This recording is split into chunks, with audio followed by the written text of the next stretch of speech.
Hi Virgos, in this video I'm going to talk about the transits for the month of June. Can you believe it's already the middle of the year? Yeah, so anyway, let's see what June is going to do with us. On the very first day of June, we have the conjunction of Jupiter and North Node in the sign of Taurus on the 3rd degree. That means it's in your 9th house. That is good because this conjunction happens in this particular sign once every decade or something like that. Yeah, I need to recheck that. Sorry, Virgos. So anyway, I know quite a few Virgos that are traveling right now actually, and because ninth house is the house of travel. Yeah, so Jupiter is blessing you guys. So when Jupiter transits your house of traveling, your house of luck, that's good. Yeah, it can be a good time for education, academia, foreign travels too. Yeah, so enjoy your travels. And now, on June 3rd or 4th, depending on where you live, we have a full moon in Sagittarius on the 13th degree. Now this is important for you guys especially because they are mutable signs, and when signs are mutable, so that means the full moon is in your 4th house, and the sun is in your 10th house. So career and home, they're like shining a light on your career is shining a light on your home life. Yeah, so if family, home, those themes are triggered at this full moon. And now another thing is this full moon is making a tense aspect square to Saturn in Pisces in your 7th house. So I'm assuming like the work, home stuff has something to do with your partners, with the people you have close relationship with in your life, because that is the 7th house. Yeah, I'm curious how that is going to manifest.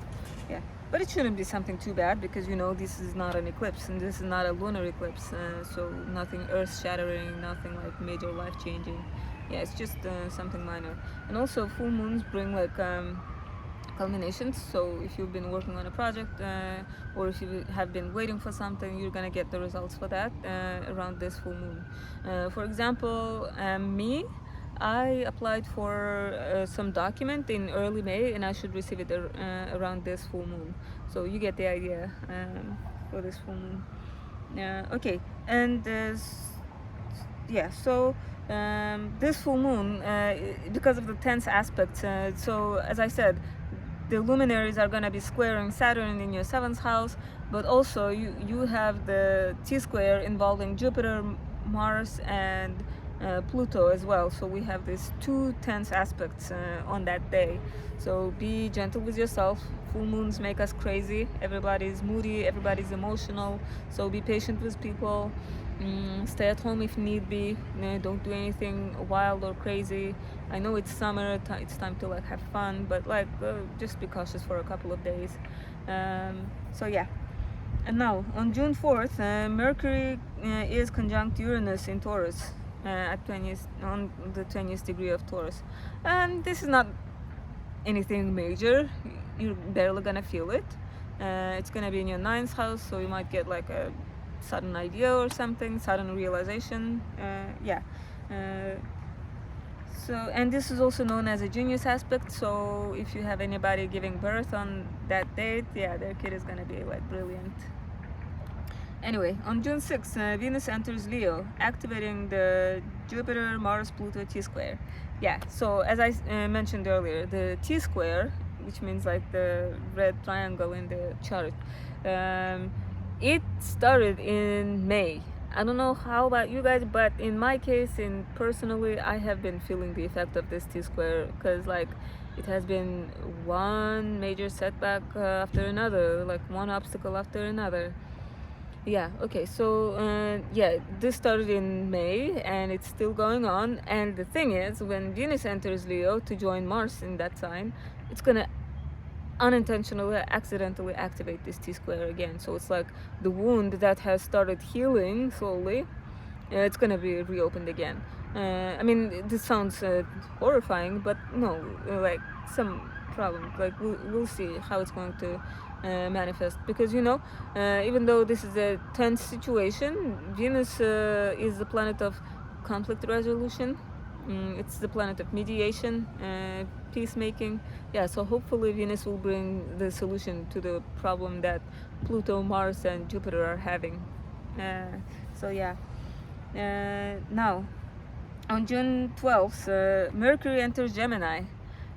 So Mercury is your ruling planet. It's gonna enter the sign that it rules as well, like the other sign, Gemini. It's gonna be in your 10th house. So your work house is going to be activated. I mean, this transit is brief. Mercury is super quick and strong this month. So it's gonna like sprint through your career house. And now, another thing I wanted to mention is, remember how Mercury went retrograde from April 20th until May 15th? So after that retrograde, the rest of May, it has been like regaining its strength. So in June, it's gonna be completely like strong. So that means June is a good time to sign contracts. You can be sure the terms are not going to change.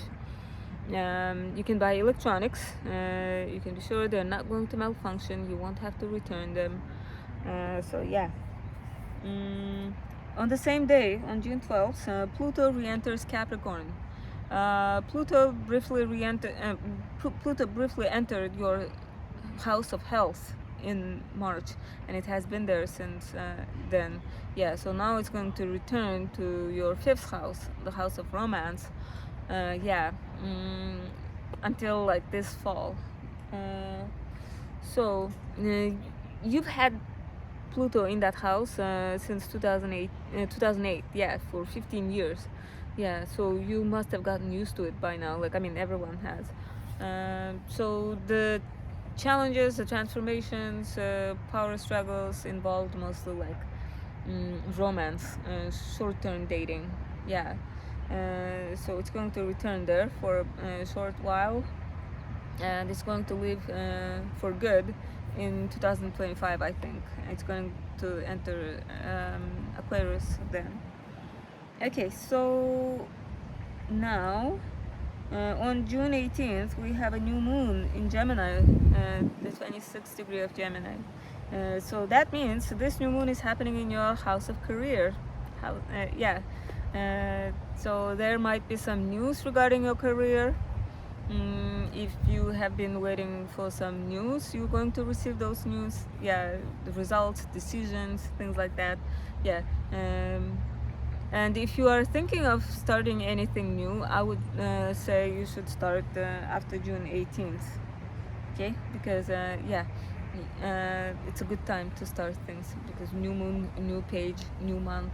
Yeah. So on the same day, Saturn turns retrograde in your relationship house. Now that is interesting. So for Virgos who were born in the early degrees of Virgo, so that means August Virgos, you guys are going to feel it the most. So Saturn has been in your relationship house for a couple of months now. I think since March. Yeah, so Saturn, it's a depressing planet, but it gets along well. It rules Capricorn. It gets along well with Virgos. Yeah, because you are also a hard-working sign, so you get Pluto. You get Saturn, and you understand him. So Saturn in the 7th house might bring commitment, actually, like a serious relationship. For example, my mom, she got married when Saturn was transiting her opposite sign. Yeah, so for Virgos, until mid 2025, it's a good time to get married, to commit. You will meet somebody who will want to have a serious relationship with you, who will want to get married to you. Yeah, so this is good.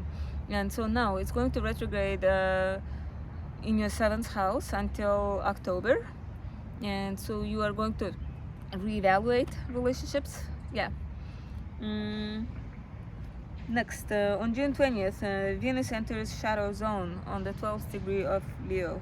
So Leo is in your 12th house.